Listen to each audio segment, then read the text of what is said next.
This quick video because I think it's the easiest way to show this.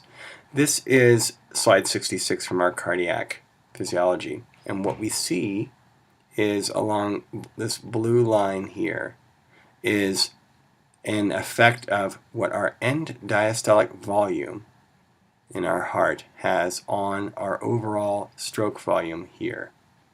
So the relationship that connects to the lab report is that as you're increasing the amount of volume at the end of the diastolic phase, so after you've filled up as much as you possibly can, the more volume that you put into the heart, the more swollen it gets, the stronger and more forcefully it will actually contract.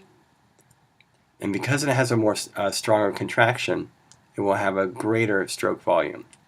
So compare down here, where we have very little end diastolic volume here, and that will pump out very little stroke volume here. But if you fill up the heart with a lot of blood, like over here, then that will cause a great amount of contraction to occur over here. So we're looking at this kind of influence that can happen. In the skeletal muscle, what happened is that as you added and you pulled on the skeletal muscle more and more, you saw a similar kind of effect where initially you would get a greater amount of contraction occurring, and then eventually you overcame your optimum. The connection then between the skeletal muscle and what we see here in the heart is that these functions that we see here in the heart and also in the skeletal muscle, that length-tension relationship, are related by the length of the sarcomeres. The longer the sarcomeres are, there's an optimum at which the sarcomeres can generate the greatest number of cross bridges. In the case of the heart, it's right around in here.